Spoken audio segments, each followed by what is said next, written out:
Hello, good evening. Welcome to Friday's North West Tonight with Kelly Foran. Our top story.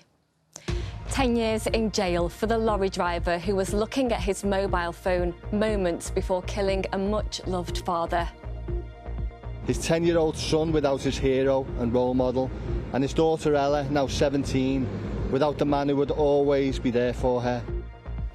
The judge told Neil Platt that he was selfish, arrogant, and an accident waiting to happen. Also tonight, speculation grows over the Labour leadership after Andy Burnham refuses to rule out standing for the top job.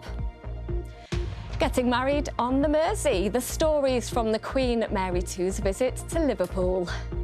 We are actually getting married on it next Thursday. You've just told the whole country now. Yeah, there you go. You're not. Yeah, it was a quiet wedding until now.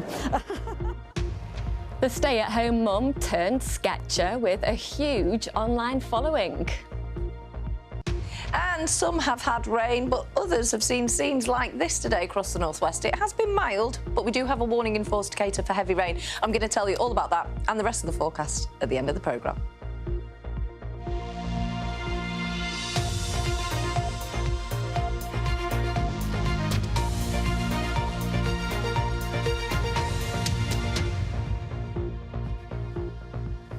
A lorry driver who was looking at his mobile phone as he crashed into a car, killing a much-loved father in a fireball, has been jailed for 10 years.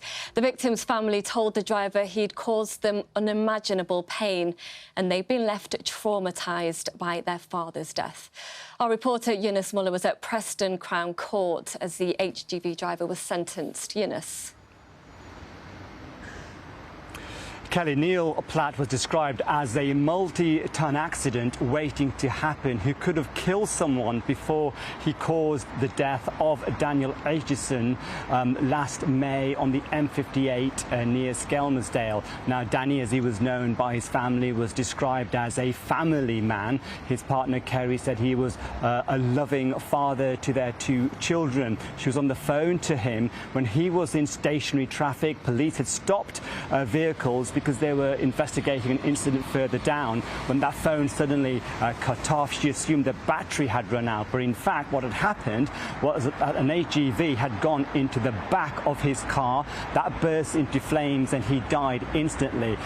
Footage shown to the court shows Neil Platt reaching towards his phone. He was in fact scrolling 45 seconds before impact on X and viewing a number of images, including those of adult material. Now, in victim impact statements, Danny's family said that he could only be identified after a month because of the injuries he'd suffered.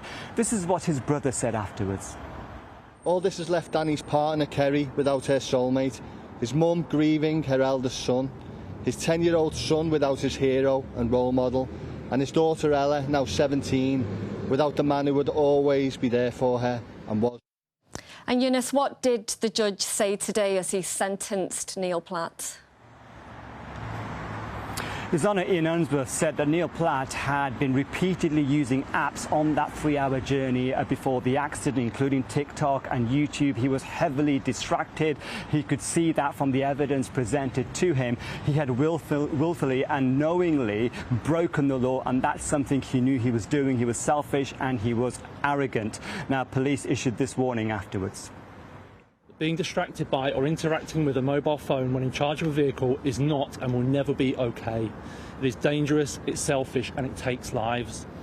If you are someone who thinks it's okay to check their phone whilst they're driving, whether in a holder or not, I hope this serves as a reminder to you. We were told today, as well as the devastation caused to Danny's family, Neil Platt himself has also suffered depression and has been traumatised, and the court was told he will have to live with the guilt of what he's done forever. Eunice Muller at Preston Crown Court. Thanks very much indeed. Now, speculation is rife about whether Andy Burnham could try to become Prime Minister after an interview with BBC Radio Manchester in which he wouldn't rule out a return to Westminster. The Greater Manchester Mayor says he may not stick religiously to his plan to see out his full 4-year term as Mayor. Phil McCann is here now and has more on this. So, Phil, what exactly is it that he said? Well, he didn't say yes and he didn't say no to trying to become the leader of the Labour Party and therefore the Prime Minister. And so the rumour mill spins a bit faster because Andy Burnham has for a long time been talked about as a potential successor to Sir Keir Starmer, especially when the Prime Minister is in a bit of bother, as he has been, to say the least, over the last couple of weeks. He's had a difficult fortnight. Now, Andy Burnham was speaking to BBC Radio Manchester yesterday, where he was in the hot seat, as he is every week. People can get in touch with their questions to him. And that interview made a big splash in the national media today, because to become leader, he would need to become really an MP, as he used to be in Leigh. And to be fair, he's always said he wouldn't rule out going back to Westminster. He was speaking to Radio Manchester's Michelle Dignan, who asked if he was going to be staying as Greater Manchester Mayor until 2028. Could you give reassurance and a commitment that you will stay in this job for the full term? That is the basis on which I'm working. But, you know, I'm not going to do the politician thing here and sort of talk around what is a very direct question. That is the kind of plan that I had and have. But if events change, then I'm not necessarily going to be sort of, you know, stuck religiously in one way of you know, thinking. And Phil, there is more intrigue around this particular at the moment, isn't there, because of that contest to become Deputy Prime Minister? Yeah, and because Lucy Powell, the Manchester Central MP, is one of the two in the running, and there are some who say that she might try to smooth the way if Andy Burnham does want to take over and become leader. Now, that's a characterisation she really doesn't like and that she thinks of as sexist, and she said as much on the BBC's Political Thinking podcast. I mean, it's just classic Westminster bubble obsession, that, isn't it, really? You've got two strong women standing in an open and transparent contest, and instead of talking about the two strong women, everybody's talking about this being a sort of proxy for war between two men, which, quite honestly, I find kind of sexist.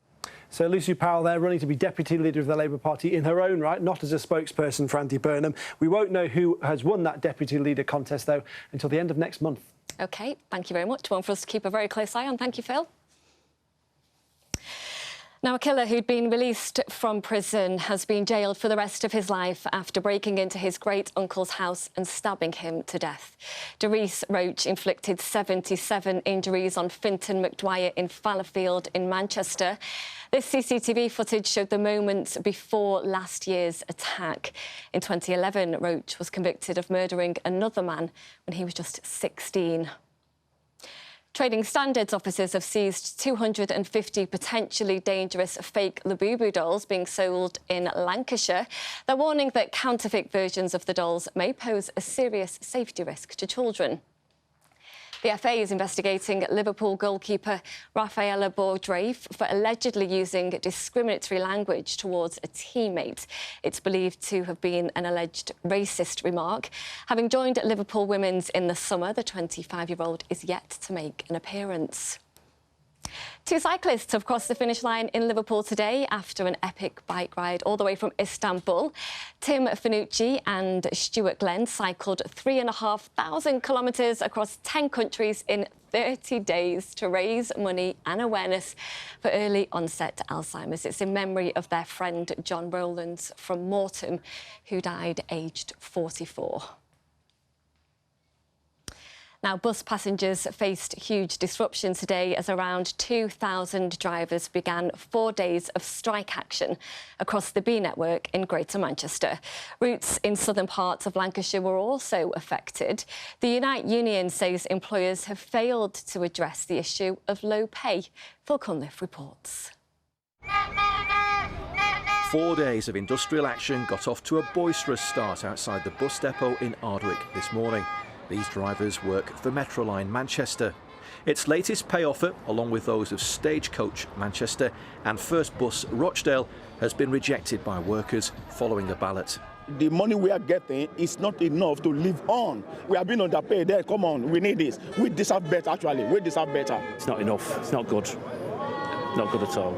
We deserve more for everything that we do. It's not as simple as just driving a vehicle. There's a lot more to it. They deem it to be fair and reasonable. Our members do not. Some of these people are actually at food banks. The offer is deemed derogatory. The members voted it out massively, and they want the company to come back with a sensible, reasonable offer and start negotiating with the union to end this dispute. 2/3 of bus routes across Greater Manchester were disrupted today, including school services. Bolton and Wigan were not affected. This afternoon, city centre bus shelters were deserted, although some passengers still got caught out. So I was going to college this morning.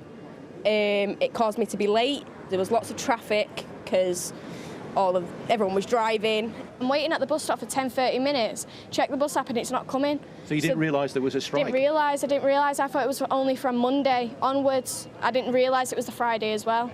One day, but not 4 days. People got to go to work. People have means. So it's pretty much unfair. The strikes are likely to cause more disruption over the weekend as people head to the Peter Kay and Lewis Capaldi gigs in Manchester. There's also tomorrow's Manchester United-Chelsea game at Old Trafford. It's extremely frustrating for us because we are focused on our customers. We've been improving performance across the board, across buses and trams and across the B network. We have been keeping fares low. We've been growing patronage as a result. And this is the first time we've seen disruption of this kind on the network, and it's very disappointing.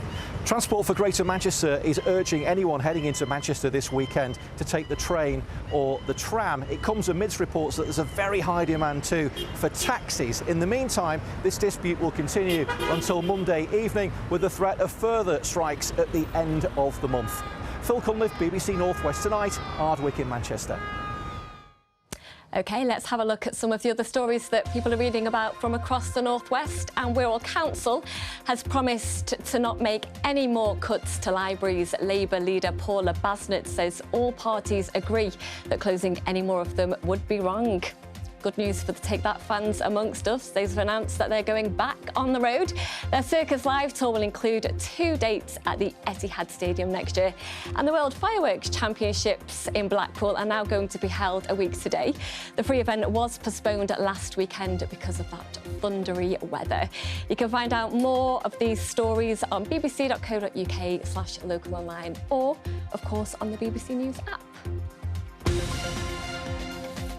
Now, you might recognise some of these drawings. They've become hugely popular on Instagram. And when we looked into it, we realised they were the creations of a stay-at-home mum from Lancashire. Kerry Cunningham started scribbling down her thoughts, and it's gained her hundreds of thousands of followers. I've been to meet her. Before there was you, what did I do with my hands or my time? I haven't a clue. Kerry's thoughts during sleepless nights soon became sketches.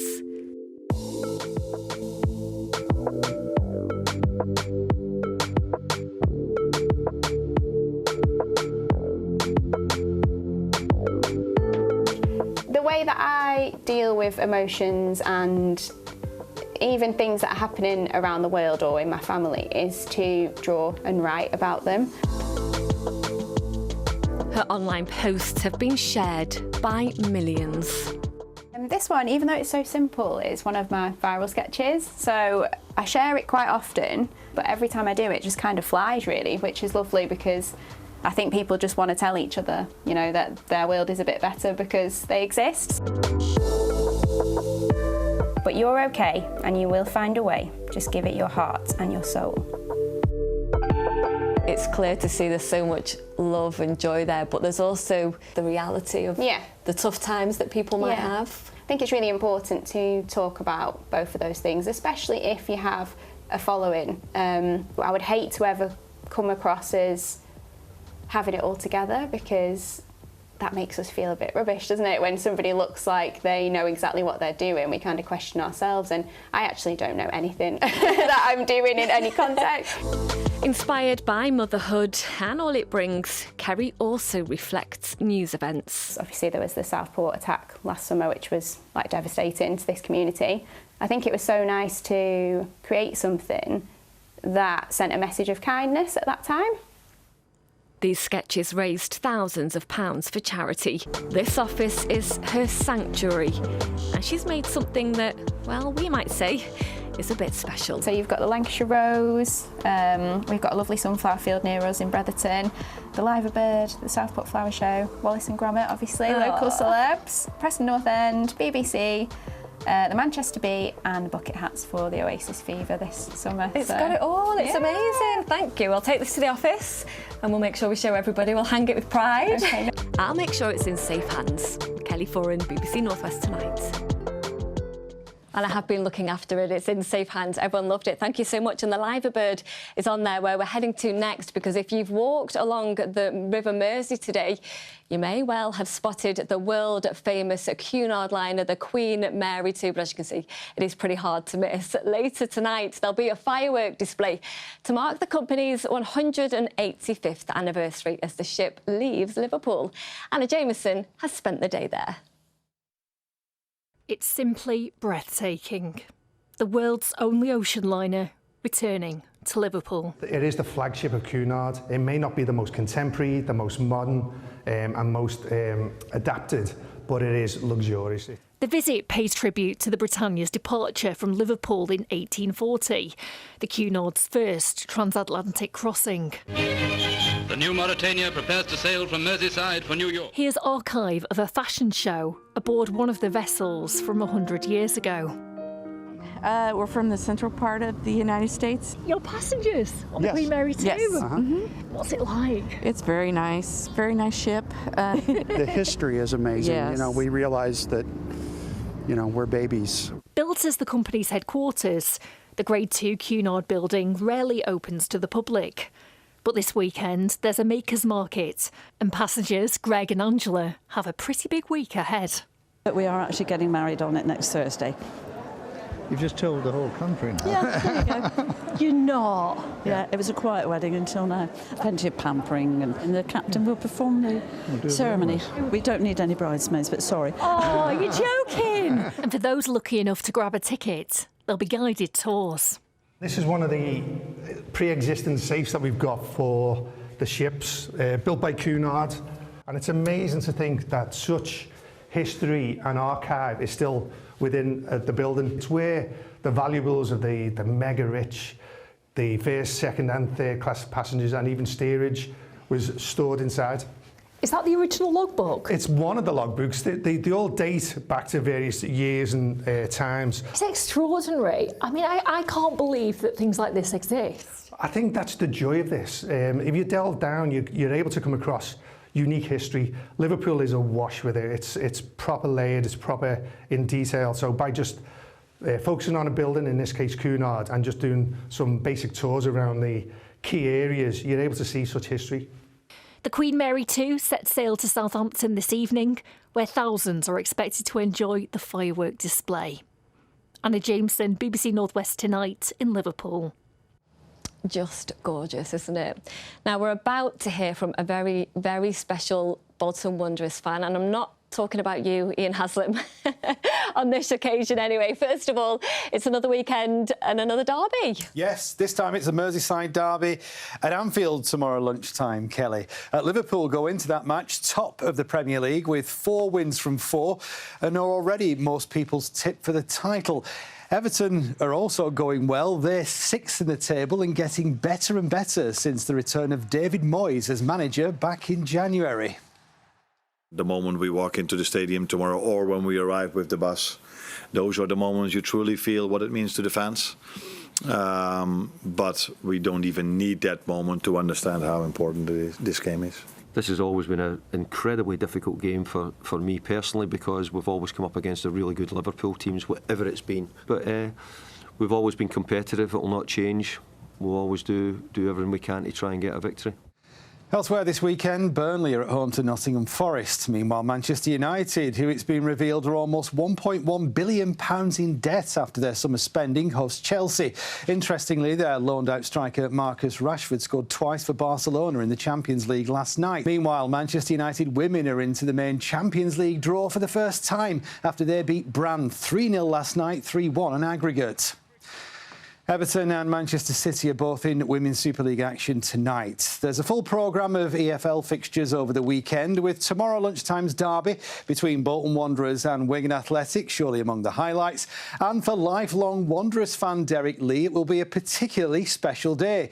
To mark his recent 100th birthday, he's being treated to the full corporate box VIP experience with his match-going chums. I went to meet him earlier. As a Bolton Wanderers supporter, Derek Lee has watched many heroes down the years. He even worked down the pit with the biggest legend of the lot. I started watching Bolton Wanderers in 1942 We used to go on the bus, everybody went on bus, players and all, and they just mixed with you. Ordinary, that's how you got on with people. But Nat Lofthouse, he was a really nice man, you know. Him and Tommy Banks worked at Maudsley Common Colliery. Tommy Banks takes a free kick for Bolton, and the amazing Gubbins does it again. There were no 5-day week then, you worked at half a day Saturday. And I've seen them running from the baths to catch the bus to play. They went down pit at 6 o'clock Saturday morning, and they're tired now if they play 1 or 2 games. Among Derek's finest moments, watching his team win the FA Cup. And Lofthouse runs in for a lightning goal. The final ticket, 3 shillings and sixpence. At 17.5p to watch a cup final. It's a proud Nat Lofthouse who receives the precious trophy from Prince Philip. After the match, I felt sorry for Manchester United because of the disaster and that. Yeah, it happened just after Munich, didn't it? I mean, we were the very best team then. The real highlight for me was we're in the Championship and we had to win the last match to stay up. We played Nottingham Forest. Went down the wing, crossed the ball, and you'll never see a better goal than that. Wilbraham with a header! You've reached this milestone, 100. Yeah. And you're going to watch Bolton v Wigan tomorrow. It sounds more like a punishment. No, let's win tomorrow. Just tell me what it's like watching games with this man. We've had a lot of ups and downs, but he's a true supporter. Goes every home game. He doesn't miss. So he's very dedicated, aren't you, Derek? What is the secret to good living then? Why, plenty of exercise, good food. Why? But you won't wash your face in cold water to keep a good complexion. That's why you're still a hunk.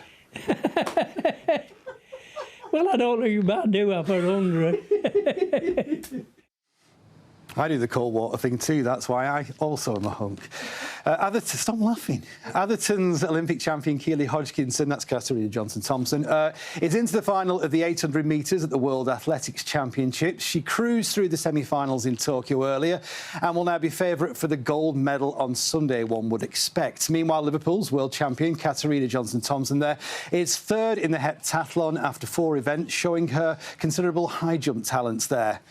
And in Super League tonight, Wigan Warriors, who can't now win the league leaders' shield, host Leeds Rhinos, Lee Leopards, St Helens and Salford Red Devils are also in action. Back to you, Kelly. Oh, it's double trouble confronting me right now. We weren't laughing. I promise that you're calling yourself a hunk. Kay's here, so that must mean it's time for your 25 in 25. It is, and what a lovely 25 it is. I spent the morning in Great Langdale in Cumbria with a very energetic running group where age is no limit. All around us we have the Langdale Horseshoe of Fells. We've got the very famous Crinkle Crags, Bow Fell, and then Harrison Stickle and Piker Stickle, which are the famous Langdale pikes. So obviously we're right in the heart of the Lake District, and the Old Gates is just an affectionate name for a group that comes out usually on a Tuesday and a Friday morning to run together for fun, friendship, fitness. Where do you want to go anyway, Jane and Mel? Don't mind. What do you think, John?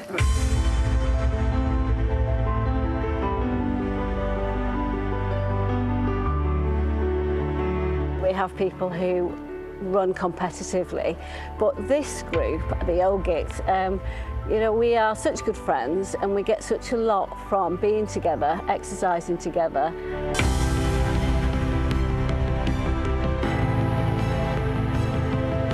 Well, what does this group mean to you? It's unbelievable, really. I mean, this group, we are here in the outdoors enjoying exercise, and when you look at everything about being well, that's top of the list. Exercise and be with your friends and chat. Yeah, the mountains do look a bit scary when you look at them, but it's like any sport. The more you do it, the better you become at it. And fell running is relatively low impact.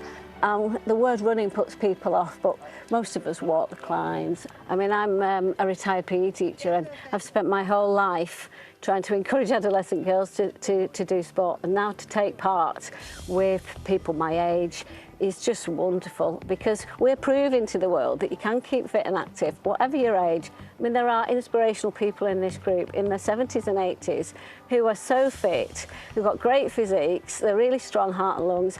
Many of the people in this group have fought cancer and fought, you know, awful diseases. We've had a really nice run, thank you. Fantastic day, fantastic weather, and great company. A well-deserved swim in cool Bleetarn. Yeah, which was lovely. And how important is it to stay fit later in life? Very. I think the fitter you are, the happier you are, good for everything. I think there's so many benefits to keeping fit into older age, and this group really proves that.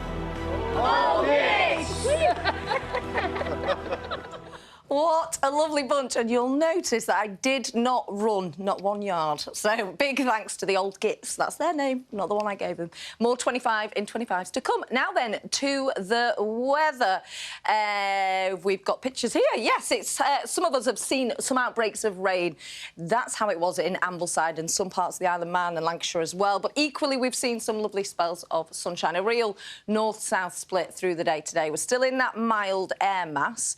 Now, that's going to change as we head mainly overnight into Sunday, but it will feel much colder tomorrow because of the cloud. We've got a yellow warning in force to cater for rain that's going to be heavy at times, pulses of rain, 20 to 30 millimetres in places, up to potentially 70 to 80 over the tops of the Pennines and some fells. So surface water and spray, bear that in mind if you are heading out and about. It's all thanks to this waving front that's brought us those cloudy conditions today. An area of low pressure is going to develop to the south of that, and that's going to then push up as we head through tomorrow. You can see the outbreaks of rain from that waving front, and that is going to pep up as we head overnight tonight. And again, there will be some heavy downpours. It's going to be a mild night, much like last night, around about 14, 15 degrees. The breeze will be much lighter. It's going to be quite misty, murky, foggy conditions. Last day, of course, for Nyarble Beach on the map, a new name on the map to come on Monday. So a poor start to the morning tomorrow. Pulses of rain, heavy at times, some drier interludes into the afternoon. That's when we're going to start to see some really heavy downpours. The Isle of Man becomes largely dry as we head towards the end of the day. Temperatures 15, 16 degrees. Not going to feel particularly pleasant because the breeze starts to pick up. Once it clears through, it's going to be much colder as we start Sunday. The risk of a potential frost overnight into Monday. That's your forecast. Wow, not the kind of weather for fell running then. No, good luck to you. Although some people might call that an excuse. They're hardy. I'm going with it. Thanks for watching. Good night.